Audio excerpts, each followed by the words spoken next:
പ്രിയ ഉദ്യോഗാർത്ഥികളെ, പ്രമുഖ പൊതുമേഖലാ ബാങ്കായ state bank of India clerical officers തസ്തികകളിലേക്ക് അപേക്ഷ ക്ഷണിച്ച കാര്യം ഏവരും അറിഞ്ഞിരിക്കുമല്ലോ. 2 തസ്തികകളുടെ നോട്ടിഫിക്കേഷനെ കുറിച്ചും ഞാനൊരു വീഡിയോ ചെയ്തിരുന്നു.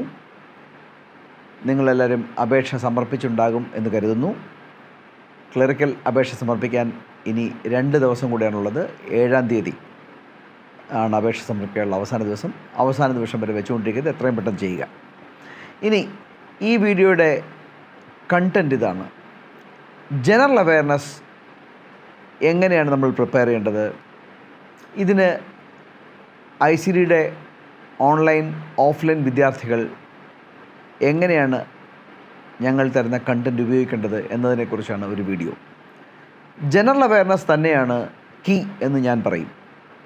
കണക്ക്, റീസണിങ് എന്നിവ നമ്മൾ അറിയാമെങ്കിലും ചെയ്തു നോക്കിയാൽ മാത്രമേ നമുക്ക് ശരിയുത്തരം കിട്ടുകയും മാർക്ക് ലഭിക്കുകയും ചെയ്യുള്ളൂ. എന്നാൽ ജനറൽ അവെയർനെസ് ഒരു ടെസ്റ്റ് ഓഫ് മെമ്മറി മാത്രമാണ്.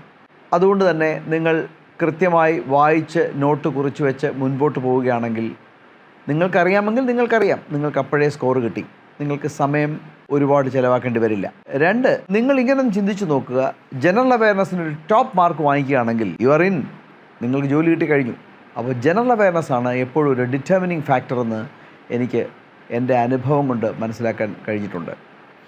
ഇനി എന്താണ് ICD ജനറൽ അവെയർനെസ്സിന് വേണ്ടി ചെയ്യുന്നത് എന്ന് നോക്കാം. 1, ഞാൻ എപ്പോഴും പറയുന്നത് പോലെ എല്ലാ ഉദ്യോഗാർത്ഥികളുടെ അടുത്തും പറയുന്നു, പത്രം നന്നായി വായിക്കുക, ഒരു ഹിന്ദു പത്രം നന്നായിട്ട് വായിക്കുക, ഒരു ഡയറി ഓഫ് ഇവൻറ്റ്സ് കീപ്പ് ചെയ്യുക, പ്രധാനപ്പെട്ട കാര്യങ്ങൾ സിനോപ്സിസ് ആയിട്ട് എഴുതി വയ്ക്കുക. ഇനി എല്ലാ ദിവസവും നമ്മളുടെ മൊബൈൽ ആപ്ലിക്കേഷനിലൂടെ ഡിജിറ്റൽ രൂപത്തിൽ ഞാൻ കാർഡുകൾ ഇറക്കാറുണ്ട്. അതാത് ദിവസം നടക്കുന്ന കാര്യങ്ങളെക്കുറിച്ച് പ്രധാനപ്പെട്ട കാര്യങ്ങൾ, അതൊക്കെ ഒരു പോയിൻറ്റേഴ്സാണ്. നിങ്ങൾ ഇതൊക്കെ വായിക്കണം, ഇതൊക്കെയാണ് പരീക്ഷയ്ക്ക് വരാവുന്നത് എന്നത് ഞാനൊരു പോയിൻറ്റേഴ്സായിട്ട് കൊടുക്കാറുണ്ട്. അത് കർശനമായി എല്ലാ ദിവസവും കാണുക. ഇടയ്ക്കിടയ്ക്ക് അത് വീണ്ടും നിങ്ങൾ ഓർമ്മപ്പെടുത്തിക്കൊണ്ടിരിക്കുക കാർഡുകൾ കണ്ടിട്ട്.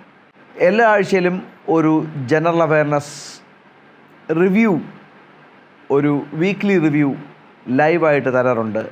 പലപ്പോഴും ലൈവ് ക്ലാസ് നടക്കുന്ന സമയത്ത് നിങ്ങൾ ക്ലാസ്സിലായിരിക്കാം.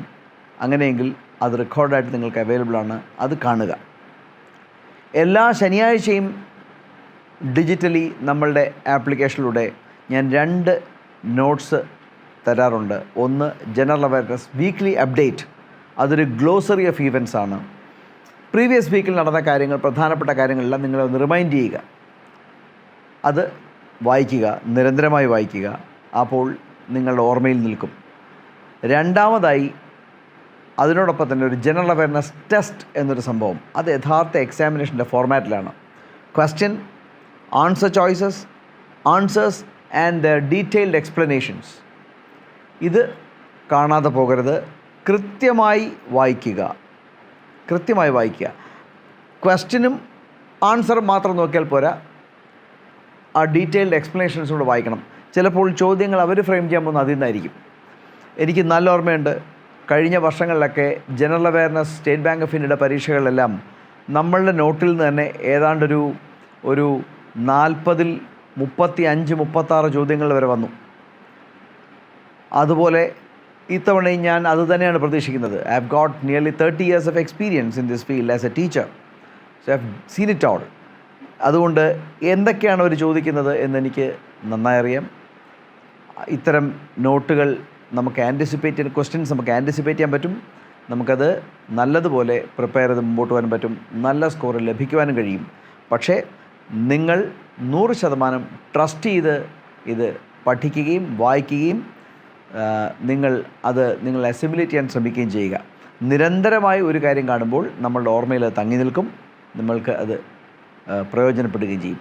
അപ്പോൾ ജനറൽ അവെയർനെസ്സിന് daily cards, weekly live class, then general awareness weekly update, then general awareness weekly test paper.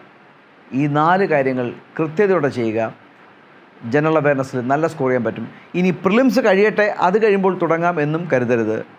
പ്രിലിംസിനൊന്നും കാത്തിരിക്കരുത്. നമ്മൾ പഠിക്കുന്നത് സ്ട്രെയിറ്റ് അവേ മെയിൻസിന് തന്നെയാണ്. നല്ലതുപോലെ പഠിക്കുക, വിജയം ഉറപ്പാക്കുക. ഒരു സബ്സ്റ്റാൻഷ്യൽ റിസൾട്ട്സ് നമുക്ക് തന്നെ കിട്ടട്ടെ. എല്ലാവർക്കും നല്ലത് വരട്ടെ. May God bless.